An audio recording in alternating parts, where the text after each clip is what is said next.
किसान भाइयों, कृषि मित्र चैनल पर आप सभी लोगों का स्वागत है। दोस्तों, हमारी गेहूं की फसल लगभग 60 दिनों की हो चुकी है और कहीं ना कहीं किसान भाइयों बालियां निकल रही हैं और कहीं कहीं पर किसान भाइयों पूरी तरीके से बालियां निकल चुकी हैं। अब हमारी सबसे बड़ी किसान भाइयों यह गलती रहती है कि बालियां निकलने के बाद हम अपने गेहूं की फसल में ध्यान देना बिल्कुल ही बंद कर देते हैं, या किसान भाइयों ध्यान भी देते हैं तो किसान भाई बहुत मामूली से देते हैं, जो कि बहुत ही बड़ी हमारी गलती हो जाती है। क्योंकि किसान भाइयों अभी हम जितने भी उर्वरक अपनी फसल को दिए हैं, ग्रोथ बढ़ाने के लिए दिए हैं, किसान भाइयों कल्ले बढ़ाने के लिए दिए हैं, ताकि हमारी गेहूं की फसल में ग्रोथ अच्छी हो, कल्लों का फुटाव अच्छा हो। अब लेकिन किसान भाई बालियाँ निकल गई हैं, तो कौन कौन से उर्वरक खाद हमको अपनी गेहूं की फसल में देने चाहिए। देखिए दोस्तों, अगर आप अपने गेहूं की फसल से अच्छा उत्पादन लेना चाहते हैं तो आपको शुरू से लेकर लास्ट तक बहुत ही अच्छी तरीके से आपको अपने गेहूं की फसल के ध्यान देना होगा। अपने गेहूं की फसल पर किसान भाइयों अगर सही तरीके से उर्वरक का प्रयोग किया जाए तो किसान भाइयों हमारी गेहूं की फसल में खर्च काफ़ी कम होगा और मुनाफा अधिक से अधिक रहेगा। और किसान भाइयों हमारे गेहूं की फसल की मार्केट रेट काफ़ी शानदार होगी और बहुत जल्दी ही बिक जाएगी। इसके साथ साथ किसान भाइयों क्या होगा कि जैसे कि हमने फास्फोरस के बारे में मैंने आपको बताया है कि किसान भाइयों फास्फोरस कब और कौन सी स्टेज पर गेहूं की फसल में दिया जाता है और इसके क्या क्या फ़ायदे हैं। किसान भाइयों फास्फोरस का प्रयोग करने से हमारे फसल में दानों का भराव अधिक से अधिक आता है, दाने वजनदार आते हैं। इससे क्या होता है किसान भाइयों पौधे की जड़ मजबूत रहती है। जब बालियां निकल रही होती हैं तब आपको किसान भाइयों क्या देना होता है, 05234 NPK का उपयोग करना रहता है। इसकी किसान भाइयों अगर बात करें इसको उपयोग करने की गेहूं की फसल में अवस्था की बात करें तो आप इसे 60 से 90 दिन की जब आपकी गेहूं की फसल हो जाए तब आप 05234 NPK का अपनी गेहूं की फसल में उपयोग कर सकते हैं। किसान भाइयों अगर बात करें 05234 में कौन कौन से किसान भाइयों खाद पाई जाती है तो इसमें 52% फास्फोरस की मात्रा पाई जाती है एवं 34% इसमें पोटाश की मात्रा पाई जाती है।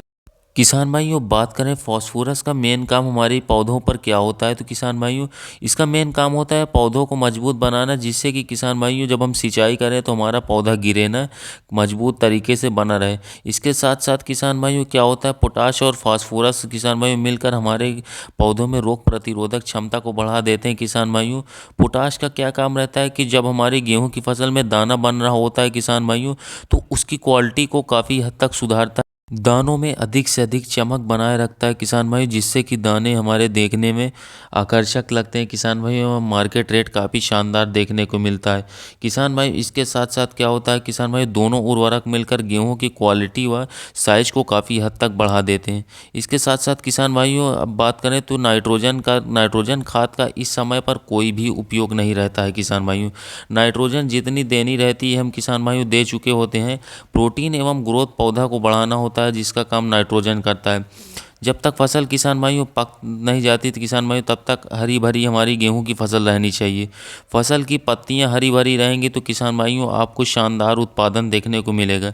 पिछले कुछ वर्षों से किसान भाइयों हमारे गेहूं की फसल में मैग्नीज और मैग्नीशियम का काफ़ी हद तक कमी देखने को मिल रहा है हमारे गेहूं की फसल में पूरे भारत देश में।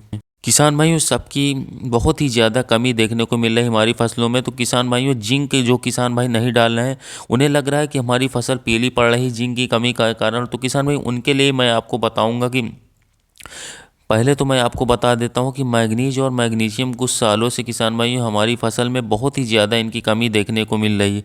अगर आप NPK खाद सही तरीके से सही समय पर दोगे तो किसान भाइयों आपकी फसल में उत्पादन 100% मैं गारंटी के साथ कह सकता हूं कि काफ़ी शानदार देखने को मिलेगा। और यदि आप सही तरीके से किसान भाइयों NPK नहीं डाल रहे हैं तो किसान भाइयों आप कोई भी खाद डाल दीजिए, उससे कोई भी फ़र्क नहीं पड़ने वाला है आपकी गेहूँ की फसल में। NPK खाद का किसान भाइयों बहुत ही बड़ा रोल होता है हमारे गेहूं की फसल में। जिंक की कमी का किसान भाइयों हम क्या कर सकते हैं कि जिंक सल्फेट को उपयोग करके पूरा कर सकते हैं। धान गेहूं में किसान भाइयों जिंक की कमी अक्सर देखी जाती है, तो जिंक का उपयोग हम अपने गेहूं की फसल में करके काफ़ी शानदार उत्पादन एवं कल्लों का अधिक फुटाव ले सकते हैं। इससे किसान भाइयों हमारे गेहूँ की फसल हरी भरी रहेगी और एक शानदार आकर्षक दिखेगी। किसान भाइयों गेहूं में कल्लों का फुटाव के लिए एवं फसल को हरी भरी रखने के लिए किसान भाई नाइट्रोजन जिंक की काफ़ी महत्वपूर्ण योगदान होता है। यदि कोई भी किसान भाई किसी भी कारण से जिंक अपनी फसल में नहीं उपयोग कर पाएँ तो किसान भाई मैं आपको एक ऐसा फार्मूला बताऊंगा जिससे कि आपकी जिंक की कमी के साथ साथ सभी प्रकार के खादों की कमी किसान भाइयों आपके खेतों से दूर हो जाएगी कि सभी प्रकार के पोषक तत्वों की कमी दूर हो जाएगी। इसके लिए किसान भाइयों आपको क्या करना है, zinc sulphate 500 gram plus manganese sulphate 500 ग्राम, मैग्नीशियम सल्फेट किसान भाइयों 500 gram plus ferrous sulphate 500 gram plus किसान भाइयों इसके साथ साथ आपको एक चीज़ और लेना है किसान भाई, बोरॉन 100 ग्राम यानी कि 100 ग्राम लेना है, इससे ज़्यादा नहीं लेना किसान भाई वरना आपको आपकी फसल में नुकसान देखने को मिल जाएगा। तो किसान भाइयों 1 एकड़ खेत में इन सभी खादों को अलग अलग घोल कर किसान भाइयों आपस में मिलाकर 100 लीटर पानी के लिए किसान भाइयों घोल तैयार कर लेना है। तो किसान भाइयों 100 लीटर पानी में किसान भाइयों manganese, magnesium, ferrous, zinc, boron इन सभी खादों को मिलाकर अपने गेहूं की फसल में स्प्रे कर देना है। किसान भाई स्प्रे करने से तीसरे से चौथे दिन ही मात्रा आपकी गेहूं की फसल में काफ़ी शानदार कलरों को फुटा होगा। अधिक से अधिक किसान भाइयों आपके पौधों में हरा भरा पन देखने को मिलेगा एवं किसान भाइयों आस पड़ोस से काफ़ी शानदार, काफ़ी अलग आपकी गेहूं की फसल देखने को मिल जाएगी। किसान भाइयों आगे जाकर आपकी गेहूं की फसल में चमकदार दाने आएंगे एवं इसके साथ साथ आपको काफ़ी शानदार भरपूर मात्रा में उत्पादन देखने को मिलेगा। तो किसान भाइयों एक बार जो मैंने आपको फार्मूला बताया इस घोल का अपनी गेहूं की फसल में स्प्रे के रूप में ज़रूर उपयोग करें। यदि आपको अपनी फसल हरी भरी चाहिए किसान भाइयों, बेस्ट क्वालिटी की चाहिए, उत्पादन अधिक से अधिक चाहिए, उसके लिए यह ट्रिक आपको किसान भाइयों बता रहा हूँ। 05234 का कब स्प्रे करना है किसान भाइयों, अगर मैं बात करूँ तो इसके अलावा 0050 का कब छिड़काव करना है, क्या हम बाली निकलने के बाद 0050 का उपयोग कर सकते हैं NPK। तो किसान भाई 0050 NPK और 05234 किसान भाई जब हमारी गेहूं की फसल में बालियां निकल जाती हैं और दानों का भराव किसान भाई स्टेज पर हमारी गेहूं की फसल आ जाती है तो उस स्टेज पर किसान भाई हम NPK 0050 का उपयोग कर सकते हैं। इसमें किसान भाई बात करें तो इसमें 50% पोटाश की मात्रा ही रहती है। दानों क्वालिटी, चमक, साइज सभी चीज़ों को यह सुधार देता है। इसके साथ साथ किसान भाइयों अगर हम सही समय पर NPK खाद का उपयोग करते हैं तो किसान भाइयों हम अपने गेहूं की फसल से एक शानदार बेस्ट क्वालिटी का उत्पादन ले सकते हैं। किसान भाइयों गेहूं में सारा गणित किसान भाइयों NPK का ही रहता है। अगर आप NPK का उपयोग सही समय पर कौन सा देना है सीख जाते हैं तो किसान भाइयों आपसे अच्छी गेहूं का उत्पादन कोई नहीं ले पाएगा, आपसे शानदार गेहूं का उत्पादन नहीं ले पाएगा कोई। किसान भाई शुरुआती समय में NPK 20-20-20 का उपयोग करें एवं किसान भाइयों इसके बाद आप NPK 05234 का उपयोग करें। इसके बाद लास्ट टाइम में किसान भाई 0050 का उपयोग करके एक शानदार उत्पादन ले सकते हैं। धन्यवाद किसान भाइयों।